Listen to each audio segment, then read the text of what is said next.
있으니까 참고하시기 바라고, 홈페이지에도 올려놨으니까 다시 한번 보시기를 바랍니다. 지난주 목회 칼럼에도 썼습니다만, 우리가 추수감사절이 되어도 실감하지 못하고 감사가 그냥 의례적이고 매너리즘에 빠져서 또 추수감사절이 왔구나, 뭐 이 정도로 생각하는 것이 너무 안타까운 거예요. 왜 그럴까라고 생각을 해봤더니, 우리는 자꾸 감사하는 이유들을 찾는 것이 너무나 피상적이고 너무나 생활에 밀착해 있는 것들, 손에 잡히는 것들만 감사할 조건을 찾으려고 하니 이게 실감이 안 나는 거죠. 내가 농사 짓는 것도 아니고, 그러니 뭐 추수감사절이 됐나라는 게 실감이 안 나죠. 우리가 만약에 밀감 농사를 했으면 요즘 한참 이제 딸 텐데, 우리 교단의 모 교회는 11종금이 요때 제일 많이 나가는데, 왜? 그냥 밀감 농사를 하니까 그 팔고 그러면 이제 1년 소득이 거기서 다 나오는 거예요. 그러면 좀 추수감사들이 실감 날지 몰라요. 근데 우리처럼 뭐 월급쟁이로 지내거나 뭐 이러면은 뭐 그게 그거지 뭐 이렇게 생각이 들고, 그리고 1년 이렇게 돌아보면은 뭐 그렇게 뭐 대단한 것도 아니라는 것 같고 그냥 고만고만하게 살아온 거죠. 살아왔죠. 그러니까 마음속 깊은 곳에 뭐 이렇게 대단하게 감사하나 이런 마음이 자꾸 올라오는 거예요. 만약에 말입니다, 하나님께서 여러분들에게 원하는 소원을 안 들어줬어요. 뭐 일도 잘 풀린 것도 아니고, 뭐 사업도 그렇게 신통하게 된 것도 아니고, 죽을 고생했고 병도 한번 치렀고, 뭐 집안에 우환도 있었고 이것저것 어려움이 있었으면 여러분 감사 안 하실 거예요? 그럼 하나님 그냥 이렇게 나몰라라고 그러실 거예요? 오늘 제가 여러분에게 도전하고 싶은 건 뭐냐면은, 우린 자꾸 너무 어린애 같은 신앙 수준에서 하나님 나한테 뭐 주고, 하나님 내 손 들어주고, 하나님께서 뭐 사탕 하나 주고, 나에게 뭐 주고, 뭐 이러면 감사하는 요 정도 수준에서 좀 뛰어넘어서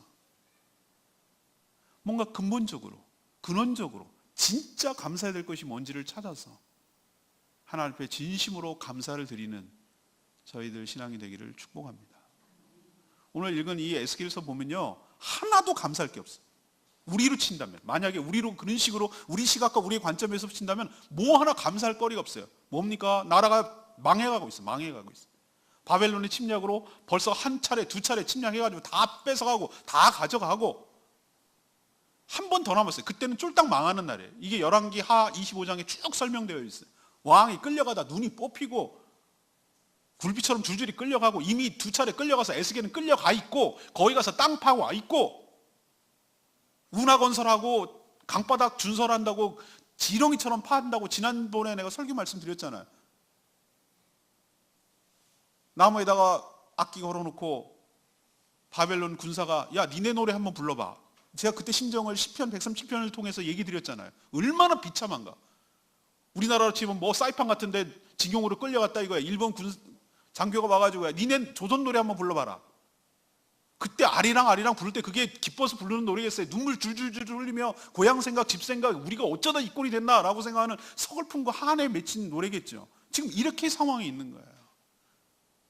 그렇다고 거짓 선지자들이 와가지고 금방 회복될 거니까 막 이렇게 하나님 망할 건데, 망할 게 계획인데, 에스겔은 그걸 알고 있는데, 여러분이 에스겔의 상황에 처해 있으면 뭐가 감사가 나오고 있습니까? 감사할 거리가 있나요?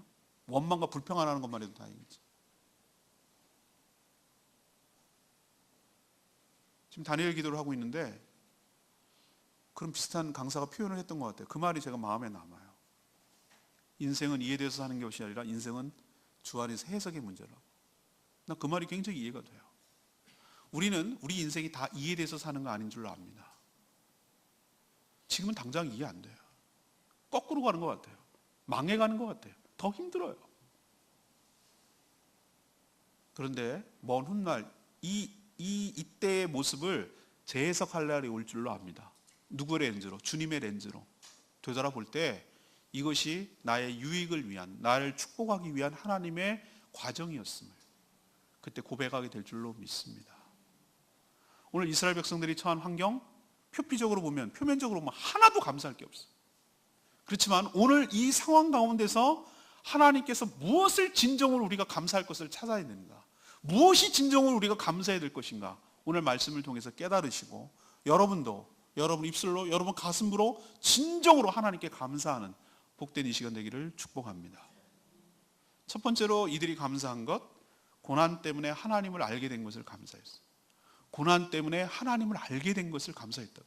뒤집어서 얘기하면 고난이 없으면 하나님도 알지도 못했고, 고난이 없으면 하나님을 만나지도 못했고, 하나님을 믿지도 않았을 거란 얘기예요.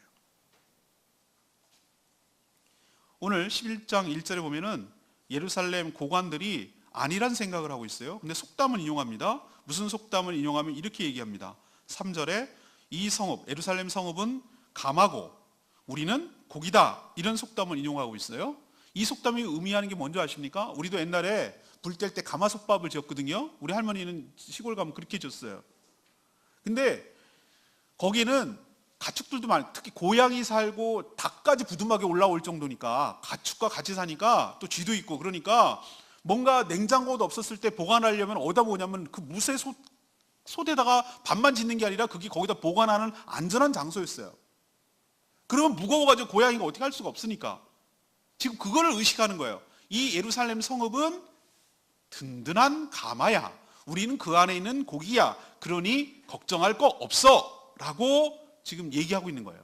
그냥 그러고 싶은 거예요. 믿고 싶은 거예요. 그렇게 하고 싶은 거예요. 지금 2차례 침략 때문에 망해가고 있고 한 차례만 더 있으면 쫄딱 망하는 이런 상황인데, 이들의 고관들, 지도자들이 이런 생각을 하고 있는 거예요. 이들은 누군지 아십니까? 고관이라고 그랬잖아요. 지도자잖아요.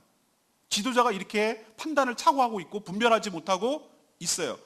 그럼 분별만 못하는 정도냐? 이들이 왜 이렇게 이 성이 안전하게 보존되기를 원할까? 당연하죠. 6절에 보면 이들이 어떤 짓을 했냐면, 하나님께서 이들을 이렇게 합니다. 하나님이 5절에 뭐라고 얘기하냐면은, 너희 마음에서 일어나는 모든 것들 다 안다고 그랬어요. 니네가 그렇게 말하는 일을 내가 모를 줄 알아? 하나님께서 그 얘기하시는 거예요 지금. 근데 이들은 왜 이 땅이 보존되기를 원하냐면은, 이 성읍에서 많이 사람을 죽였거든. 거리에서 시체를 채웠거든. 많이 죽여가지고 거리를 시체에서 채웠거든. 왜 죽였을까? 보면은 15절에 나와요. 얘네들이 포로로 끌려갔으니까, 땅 주인이 다 끌려갔으니까 이 땅은 누구 땅? 내 땅. 이렇게 혼란 가운데, 난리 가운데 나라가 풍전등화가 되면 오히려 나라를 걱정하고 나라를, 백성들을 위해야 되는데, 천만의 말씀. 이 위기 상황에서 어떻게 하면 자기가 뿔리고, 어떻게 하면 약한 자를 쳐가지고, 어떻게 하면 자기가 재산을 불리고 이렇게 할까라고 해서 그 땅과 건물 하나 사고, 빌딩 하나, 요즘으로 치면 빌딩 하나 사고, 땅 사놓고, 좋은 길목 사거리에 상가 하나 매입해놓고 이랬는데, 이 성이 망하면 안 되지. 여기가 천국인데. 이게 튼튼해야지. 대마 불사 성전이 있는데 하나님이 설마 여기를 망하게 하겠어? 우리는 든든해, 여긴 가마야, 안전해 라고 지금 말하고 있는 거예요. 근데 하나님 뭐라고 합니까? 요따 이 생각을 하는, 이 마음을 다 읽어내는 하나님께서 7절에 보면 뭐라고 하냐면, 그러므로 하나님께서 말하는데, 성읍 주위에서 너희 시체는 오히려 그 고기가 될 거다. 시체가 너희가 남게 될 거야. 네가 거꾸로 니네가 죽인 고기가 거기 남게 될 거고, 너는 그 성읍 가마에서 끌려 나오게 될 거야. 네가 안전하다고, 네가 보호막이라고 생각했던 그 예루살렘 성읍에서 너희들이 끌려 나와서 니네가 가장 두려워하고 무서워하는 것이 칼이다 이거예요. 적군의 칼. 8절에 보면은, 9절에 너희 성읍 가운데 끌려 나와서 타국인의 손에 넘겨져서 벌을 받게 될 건데, 8절에 니네가 칼을 두려워하니까 칼로 너희에게 벌을 내리겠다는 거예요. 그 성읍에서 끌려 나와서 두려운 칼에 죽임을 당하며 벌을 내리겠다 이거예요. 그때서야 10절에 니네가 칼에 엎드려지고, 그것도 도망가다가 국경설에 잡혀가지고 심판을 죽을 건데, 그때 너네가 내가 여호와인 줄을 알게 되리라. 하나님께서 이 말을 에스겔에서 엄청 많이 해요. 이런 상황을 통해서 너희가 내가 여호와 하나님인 줄 알게 될 거다. 그러면은 좋은 말 할 때 이들은 여호와 하나님인 줄 몰랐단 얘기예요. 근데 이 고생하면서 어려움을 끝에 그 끝자락에 가서 후회하면서 회한의 눈물을 흘리면서 죽게 될 거라는 거예요. 왜 이렇게 하는가? 하나님께서 왜 이들을 심판하시는가? 일단 여호와 하나님인 줄을 깨닫게 하려는 것이 1차적인 목적. 그리고 12절에 보면, 더 이상 너네들이 하나님의 율법과 율례를 무시하고 시체를 거리에 쌓아둘 정도로 악행을 하는 것을 중단시킨다 하는 고만 악을 갖다 이 땅에서 고만하도록 하게 하려는 것이고,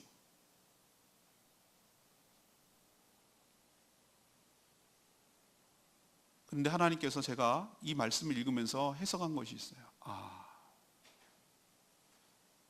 만약에 하나님께서 이들을 심판하지 않고 내버려 뒀으면은 자기 생각들이 맞았다고 생각할 거예요. 이 예루살렘 성읍은 가마처럼 우리를 보호해 주는 것이고, 우리는 이 가운데서 주구장창 악을 하든 뭘 하든 끌어모으고 재산 모으고 행복하고 떵떵거리고 잘 살 수 있을 거야라고 했으면은 자기들이 옳았다고 생각했겠죠. 더 이상 하나님을 찾을 이유도 없죠. 여기가 천국이죠. 소망할 이유도 없죠.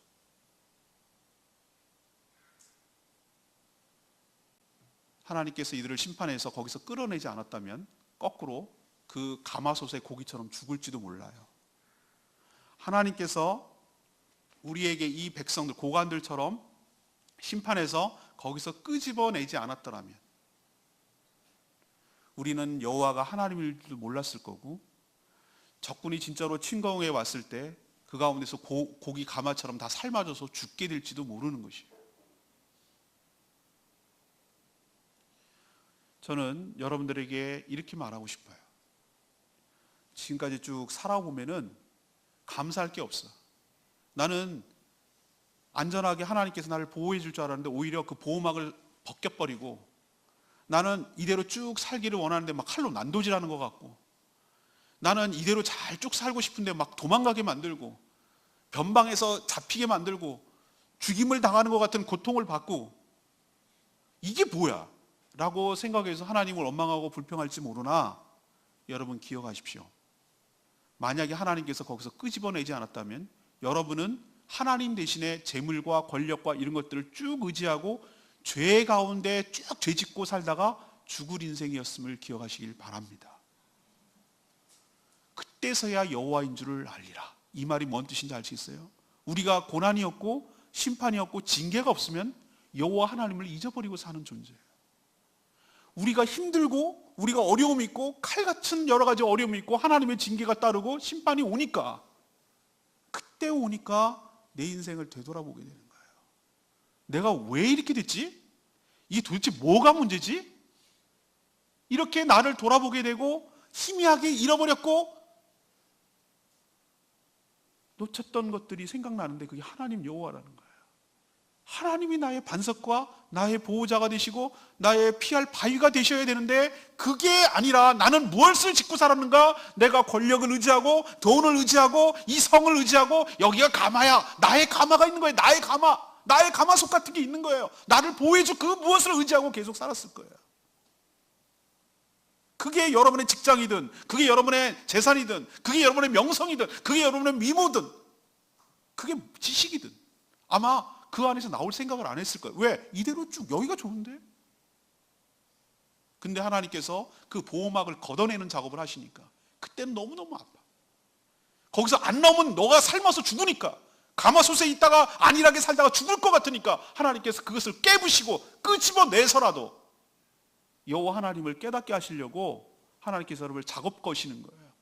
근데 당하는 여러분 입장에서 보면은 그게 환난이고 핍박이고 어려움이고 시대가 거꾸로 가는 것 같고 이거는 아닌 것 같이 느껴지지만, 하나님의 관점에서 여러분의 인생을 보면 여러분을 거기서 끄집어내어서 주님을 알게 하고 주님을 만나게 하고 여러분을 하나님을 의지하게 만드는 하나님의 작업인 줄로 믿습니다. 그래서 감사하라는 거예요.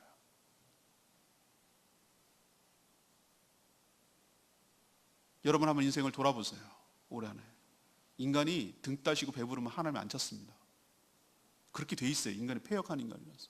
등 따시고 배부르면 기도 생활 안 합니다. 하나님 간절함이 없습니다. 한번 냉정하게 여러분의 삶을 돌아보세요. 여러분이 언제 하나님 앞에 절절했는가? 언제 하나님께 간절히 찾았는가? 언제 하나님 앞에 엎어졌는가? 그때는 여러분의 인생이 내 마음대로 안 됐을 때, 환난과 어려움이 있고 너무 마음에 힘들고 무거움이 있을 때, 왜 나한테 이런 게 오지? 라고 생각하는 그때가 하나님이 여러분을 다루시는 때고, 하나님은 여러분을 가마솥에서 끌어내는 때고, 하나님을 알게 하는 때고, 하나님을 의지하게 하도록 반전을 하는 작업 과정인 줄로 믿습니다. 그러니 여러분, 나를 다뤄주신 하나님, 나에게 고난을 주셔서 주님을 알게 하시고 주님을 의지하게 하시는 그 하나님을 진심으로 감사하는 저와 여러분 되기를 소망합니다. 두 번째 얘기, 포로에서 풀려나서 주님께 돌아간 것을 감사했어요. 에스겔은 13절에 보니까 탄원하는 거예요. 기가 막히거든. 다 죽게 생겼거든. 예루살렘 주민들이 다 죽게 생겼으니까 하나님 앞에 탄식하는 거예요.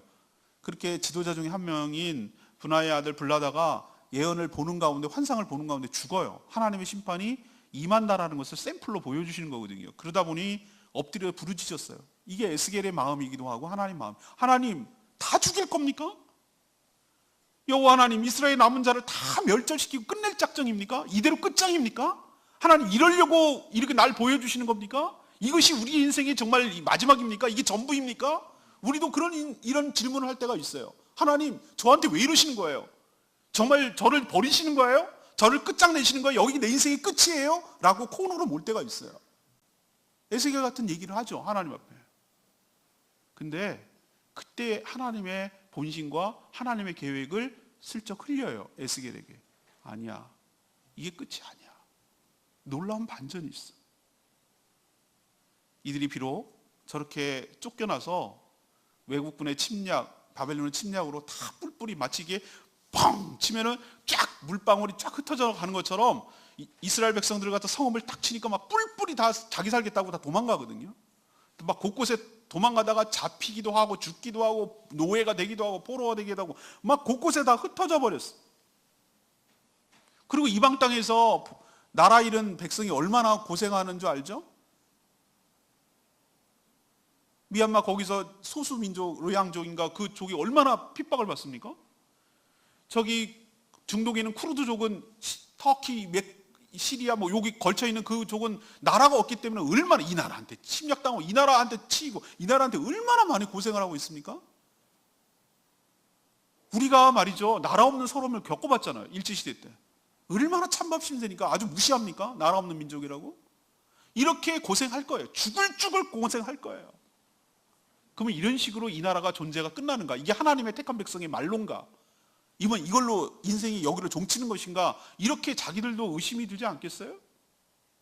제가 지난번에 간증을 했지만, 하나님 저를 이제 폐기 처분하는 겁니까? 이제 목회자로서 삶은 끝난 겁니까? 이때가 가장 절망스러웠다고 제가 말씀드렸죠. 여러분도 그 인생의 코너에 몰릴 때가 있어요. 내가 여기까지가 마지막인가 보다. 내가 여기까지가 끝인가 보다. 난 여기서 이렇게 종치나 보다 라고 생각이 들 만큼 얼마나 공고할 때가 있었냐고요. 근데 하나님 놀라운 반전을 일으키시는데 뭐라고 얘기하시느냐면, 그거는 너희들이 잠깐, 16절에 잠깐 그 땅에서 성소가 되는 것이고, 잠깐이래요. 잠깐 그러는 것이고, 흩어진 자를, 사로잡힌 자를 불러 모아서 전 세계 막 곳곳에 흩어졌던 자들을, 하나님의 택한 백성들을, 흩어졌던 자들, 사로잡혀서 지금 포로로 있는 그 자들을 하나님께서 다 해방시켜서 풀어주셨어. 불러 모아서 다시 17절에 보면은 그 이스라엘 땅으로 불러 모아주시고 이스라엘 땅을 그들에게 주리라. 이것이 하나님의 플랜이에요. 우리가 죄를 지으면 사단의 노예가 됩니다. 사단에게 종살이 합니다. 사로잡힙니다. 사단이 하라는 대로 꼼짝없이 죄짓고 살다가 그렇게 서러움 당하면서 삽니다.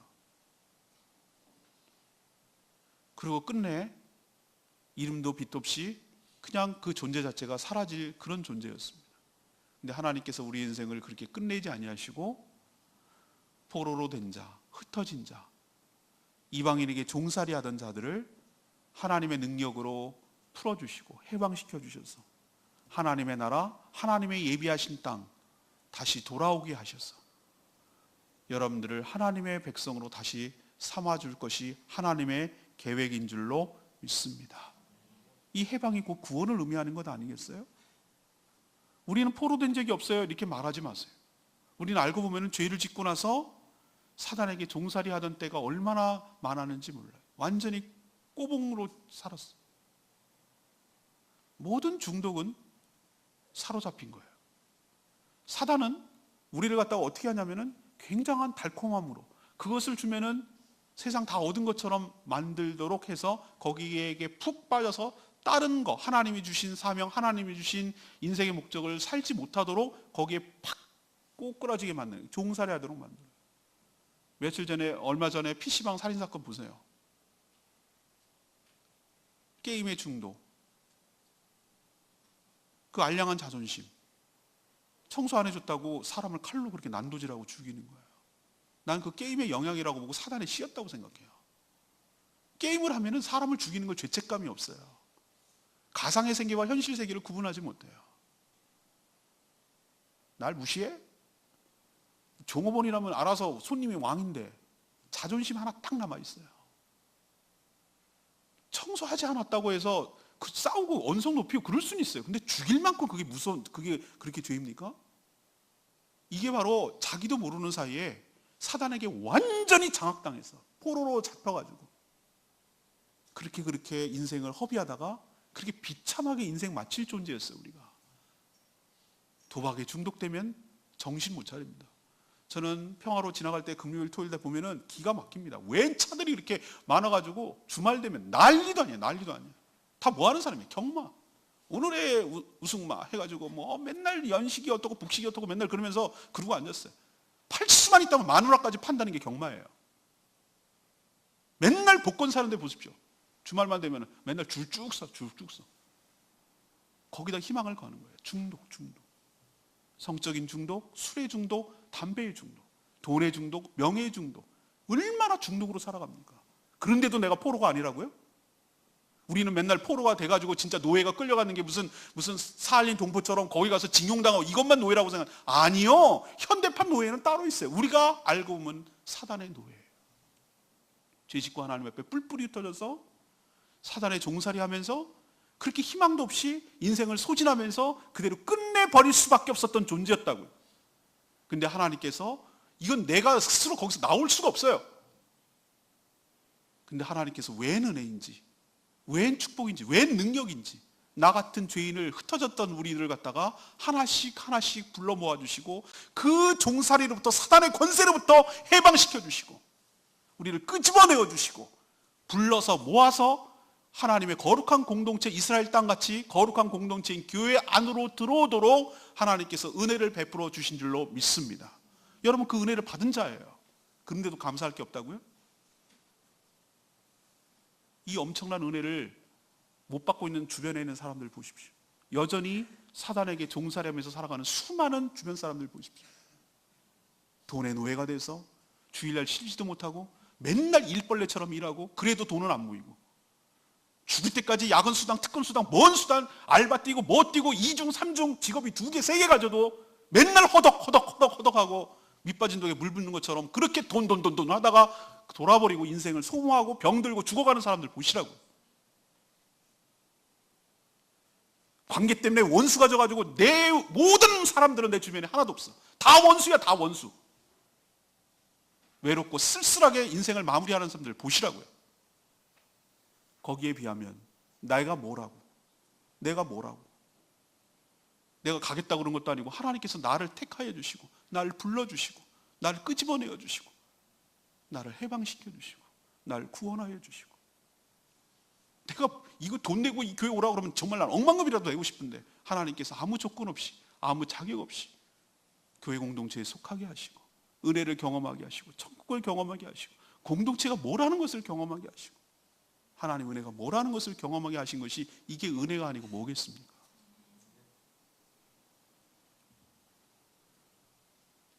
우리가 진심으로 근본적으로 감사해야 될 건 여기에 있어요. 우린 자꾸 돈 얻으면 복권 되면 좋아하지 마시고 이런 거 갖고 승진됐다고 내 소원 들어줬다고 내 기도 들어줬다고 이런 표피적이고 어린애 같은 그런 신앙생활을 넘어서서 나 같은 죄인을 사로잡힌 나를 죽을 인생을 끄집어내 주셔서 하나님의 자녀로 삼아주시고 거룩한 교회 공동체에 속하게 하시고 더불어서 함께 서로 의지하며 격려하며 사랑하며 살 수 있도록 은혜 베풀어 주신 하나님, 그 은혜에 그 능력에 감사하시는 저와 여러분 되기를 소망합니다. 세 번째는 뭐 갖고 감사해야 되는가? 성령을 주셔서 관계를 회복시켜 주시니 감사해야 되는 거예요. 이스라엘 땅으로 돌아와서 전에 시체를 거리에 쌓을 정도로 그렇게 죄짓고 산다면 그게 무슨 돌아온 것에 무슨 의미가 있어요? 병 잘 고쳐놨더니 건강한 몸으로 또 죄를 짓는다면 그게 무슨 의미가 있어요? 차라리 그냥 병원에 입원하는 게 더 낫지 않겠어요?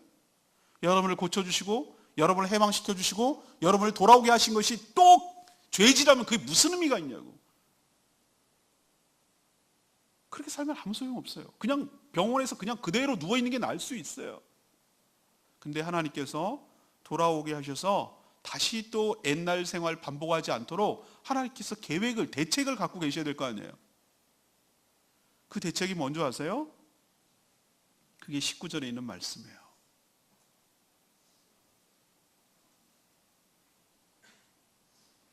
19절에 뭐라고 합니까? 내가 돌아온 그들에게 한 마음을 주고, 한 마음을 준대요.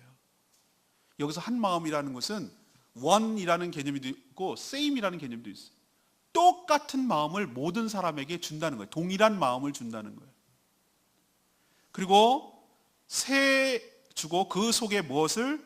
새 영을, 각 사람 속에 새 영을, 각 사람 속이라고 말하는 것은 심령을 의미하는 거예요. 그 사람 심령을 의미하는 거예요. 새 영이라고 하는 뉴 영을 말하는 것인데, 구약에서 놀랍게도 에스겔은 이때 벌써 하나님의 계획을 들었어요. 새 영은 바로 곧 우리에게 주실 성령을 의미하는 줄로 믿습니다. 새 영을 우리에게 부어주셔서, 이게 하나님의 계획이에요. 대책이에요. 또 다시 옛날로 돌아가게 하지 않기 위한 하나님의 솔루션, 해결책이에요. 그러면 우리 안에 심령 가운데 들어오신 성령께서 무슨 일을 하시는가? 무슨 일을 하시는가? 그것은 1차적으로 19절의 후반부에 우리 몸 안에서 돌 같은 마음을 뭐 하시고? 제거해내시고, 돌같이 딱딱하고 굳은 마음, 강팍한 마음, 한 번 나한테 잘못하면 나한테 찍히면 죽을 줄 알아, 이렇게 하는 것처럼 얼마나 마음이 강팍한지 몰라요. 내 자존심을 건드리는 가만 안 둬? 나 악밖에 안 남은 사람이야? 이렇게 말하는 게 돌같은 딱딱한 마음이에요. 그거를 성령께서 하나씩 하나씩 뭐 하는 거예요? 각질 제거하듯이 제거해 버리시고, 대신 살처럼 부드러운 마음, 너그러운 마음, 용서하는 마음, 품어주는 마음, 기다려주는 마음, 이런 마음을 우리에게 넣어주시는 작업이 성령께서 하시는 일인 줄로 믿습니다. 그래야 뭐가 가능하냐면은 18절이 가능한 거예요. 그들이 다시 돌아와서 모든 미운 거, 이건 하나님 입장에서 미운 물건과 모든 가증한 것을 뭐하여 버리리라? 제거하여 버리라. 미운 것, 가증한 것이 뭐냐면 하나님이 그토록 싫어하는 우상이에요. 우상이 전에는 우리 스스로 안 된다고요. 하나님께서 우리 안에 성령을 주셔서 전에 우리를 죄악 가운데 빠뜨리고 노예 상황으로 만들게 했던 그 가증하고 미워하는 것, 하나님의 심판과 징계를 받게 만드는 촉발시켰던 그것, 내가 잘못 의지하고 살아갔던 그것, 이스라엘 앞에서 제가 서두에 말했지만 이 사람들은 뭐가, 권력이, 돈이, 이 예루살렘 성읍이 그들에게는 우상이었어요. 그것을 자기 손으로 제거해 버릴 수 있는 게 어디서 나옵니까? 어떻게 그게 가능합니까? 우리 안에 누구를 주셨기 때문에? 성령을 부어주셨기 때문인 줄로 믿습니다. 그래서 전에는 하나님의 말씀을 순종하고 싶지도 않고 순종할 능력도 안 되는데 20절 보면은 내 율례를 따르며 내 규례를 지켜 행하게 하리니. 아멘입니까? 성령을 우리에게 부어주셔야 말씀대로 살고 싶은 마음이 생기고 말씀대로 살 수 있는 능력이 생길 줄로 믿습니다. 우리 힘으로 하는 거 오래 못 가요. 내 힘으로 신앙생활하면 힘들다고요. 제가 해봐서 알아요. 내 힘으로 신앙생활하면 내 공로가 나오더라고. 제가 다 해봤어요, 여러분. 내가 이건 실토하는 거예요. 하나님 성령 없이 내 힘으로 하니까 열심히 했어요. 제가 치열하게 살았어요. 대학교 때 내가 리스트, 호텔 리스트, 화장실 체크리스트처럼 적어놨다니까요. 일과표. 화장실, 호텔 좋은 화장실 가보세요. 변기는 깨끗합니까? 타올은 제자리에 걸려있습니까? 뭐 물기는 남아있습니까? 쫙 적혀있듯이 내 일과를 했어요. 오늘 큐티 하셨습니까? 성경 20장 읽었습니까? 오늘 전도하셨습니까? 오늘 뭐 하셨습니까? 그렇게 안 하면 밥을 안 먹었어요. 나한테 벌을 주느라고. 그러면 내가 잘 사는 건 줄 알고 내가 신앙생활 잘하는 줄 알았어요. 근데 웬걸? 계속 하는데 하나도 기쁨이 없는 거야. 기쁨이 없을 뿐만 아니라 남들을 정죄하는 거야. 아유, 저렇게 가도 되겠어? 젓고라지로 살아서 저기 신앙생활 하는 거겠어? 어머, 내가 깨달았어요. 내가 깨달았다고 통탄했어요. 회개했어요. 이거는 신앙생활 하는 게 아니야. 새로운 바리새인이야. 그게 뭘까? 그 원인이 뭘까? 내가 정말 찾고 찾았는데 깨달았어요. 성령 없이 나 혼자 신앙생활 하는 거예요. 쫙쫙 찢어버렸어. 주의 영이 계신 곳에 자유함이 있느니라. 우리에게 성령을 주셨을 때 모든 율법과 모든 것에서 해방시키려고 우리를 주셨는데 내가 왜 또 다른 율법에 들어가냐 이거야. 그렇다고 내가 막무가내로 살았다는 얘기는 아니에요. 그날따라 주시면 주시는 대로 감사함으로 하고, 또 기회를 주시면 그때 전도하고, 또 하나님의 말씀을 읽게 되고, 그것이 내가 막 죄책감 속에서 하는 것이 아니라 자유로움 속에서 기쁜 마음으로, 감사한 마음으로 하게 되더라 이거예요. 힘들지가 않더라 이 말이에요. 이게 진짜 기쁨이고, 이거 진짜 성령께서 주시는 축복이라는 걸 그때 깨달았어요. 사랑하는 여러분, 성령을 주시는 것이 하나님이 주실 수 있는 최고의 축복인 줄로 믿습니다. 이것이 최고의 감사인 줄로 믿습니다. 성령이 하나님의 영이신데 성령을 주셨다는 얘기는 하나님 자신을 우리에게 전부를 주신 거예요. 우리가 줄 수 있는 최고의 선물이 뭡니까? 저 사람이 나한테 줄 수 있는 최고의 선물이 뭡니까? 자신을 주는 거예요. 자신을 주는 거예요. 하나님 우리에게 줄 수 있는 최고의 선물이 뭡니까? 최고의 축복이 뭡니까? 그분의 영이신 성령을 우리 안에다가, 바깥에 두면 우리 못하니까 우리 속 안에다가, 우리 심령 가운데다가, 우리 몸 가운데다가 주셔서 하나님 말씀대로 살아갈 수 있도록 마음을, 소원을 일으켜 주시고, 그 말씀대로 살아갈 수 있도록 능력을 주셔서, 전에는 불가능했던 그것이 율례를 따르고 하나님 말씀을 온전히 지킴으로 궁극적으로 하나님께서 하고 싶어하는 얘기가 20절 끝에 나오는데, 그들은 내 백성이 되고 나는 그들의 하나님이 되리라. 아멘입니까? 이게 언약의 핵심 조항이에요. 핵심 조항. 신앙은 관계라고 내가 몇 번이고 말씀드렸어요. 신앙은 관계. 하나님과 나 사이의 관계라고. 하나님이 나의 하나님이 되고 내가 그의 백성이 되는 것, 이 관계가 온전히 형성되면 나머지는 모든 것들은 자연스럽게 될 줄로 믿습니다. 하나님께서 우리에게 성령을 주셔서 궁극적으로 끌어내고 싶은 것은 무엇인가? 이 관계를 회복시켜 주고 싶은 거예요. 하나님과 나 사이에 아무것도 없게 하고 하나님과 나 사이에 딱 둘만의 밀착된 부부관계처럼 그 언약 관계를 회복시키고자 하는 것이 하나님께서 성령을 주신 궁극적인 목적이고, 우리는 그래서 성령을 주신 하나님께 진심으로 감사해야 될 줄로 믿습니다. 하나님 우리의 체질을 아시고 우리의 연약함을 너무나 잘 아세요. 혼자서 신앙생활 할 수 없다는 거 너무 잘 알아요. 그래서 하나님께서는 우리에게 성령을 주셔서 성령이 우리를 사로잡아서 우리가 신앙생활 할 수 있도록 도와주시고 인도해 주시는 줄로 믿습니다. 그래서 우리가 딴 거 말고, 딴 것 때문이 아니라 성령을 우리 가운데 주신 그 하나님의 은혜에 진심으로 감사하는 저와 여러분 되기를 소망합니다. 여러분에게 이제 말씀 마무리할 텐데, 여러분에게 한번 스스로 한번 물어보세요.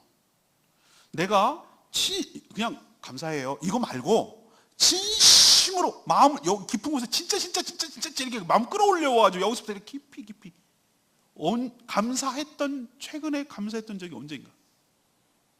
하나님께 진심으로 감사드립니다라고 했던 적이 언제인지 한번 기억을 더듬어 보세요. 그리고 나는 어느 때 감사가 나오는가?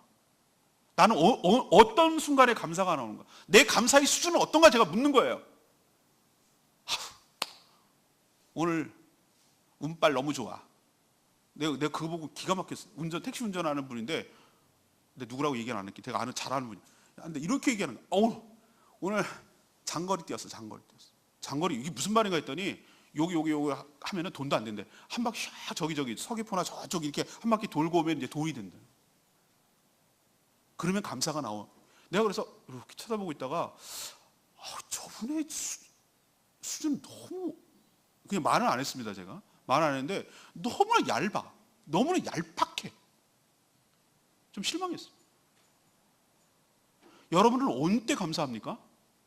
오늘 맛있는 밥 먹어서? 보너스, 생각지도 않은 보너스가 생겨서? 죽은 조상 땅 찾아서? 그때 감사합니까? 그럼 그런 거 없으면 하나님께 평생 감사 안 하고 사실 거예요?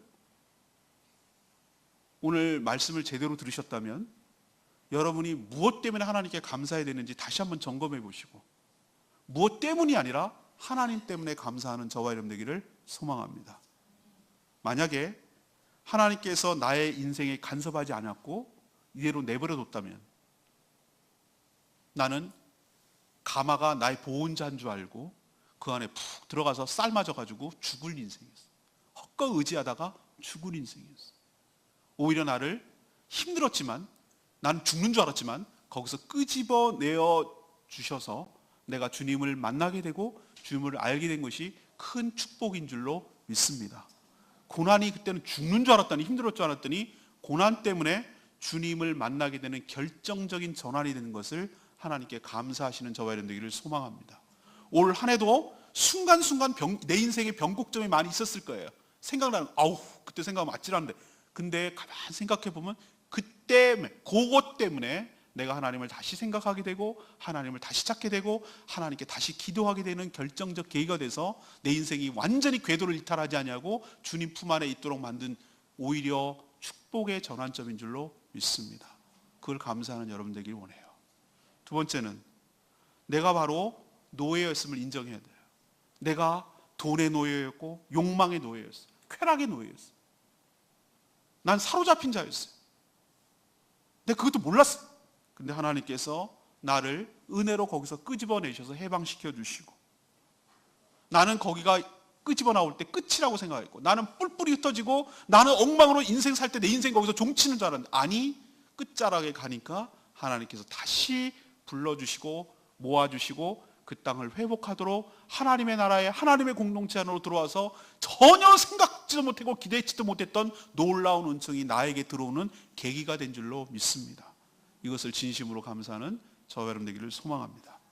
마지막으로 세 번째, 나의 연약한 체질을 너무 잘 아시고 나에게 성령을 부어주셔서, 난 스스로 그렇게 개선하고 나 스스로 바뀔 인간인 그런 존재가 못 되는데 성령 하나님께서 서서히 나를 만져가시고 나를 다듬어서 예수 그리스도를 닮아가게 하시고 신앙생활 할 수 있는 동력을 불어넣어 주시고 동기를 불어넣어 주시고 소원을 불어넣어 주시고 할 수 있는 능력을 부어주셔서 하나님의 말씀에 온전히 순종하고 하나님이 가증하고 미워하는 그것들을 제거해버리고 하나님만이 나의 하나님이라고 고백하고 그분이 나의 백성인 것을, 내가 그분의 백성인 것을 고백하고 그 하나님의 백성으로 살게 해주신 것이 정말로 감사하고, 신앙생활을 내 힘으로 했다면 너무너무 힘들었을 것인데 성령 때문에 내가 할 수 있도록 은혜를 주시고 재미를 느끼게 하시고 세상에서 느끼지 못했던 색다른 재미를 느끼게 하시고 기쁨을 느끼게 하시고, 그렇게 했던 것을 입술로 감사하시고 하나님께 영광 돌리는 저와 여러분 되기를 소망합니다. 오늘 여러분 말씀 듣고 어떤 마음이 드세요? 여러분 감사할 마음이 드십니까? 그렇다면 여러분 말씀을 잘 들으신 것이, 여러분 진심으로 감사하며 살아가는 복된 인생 되기를 축복합니다.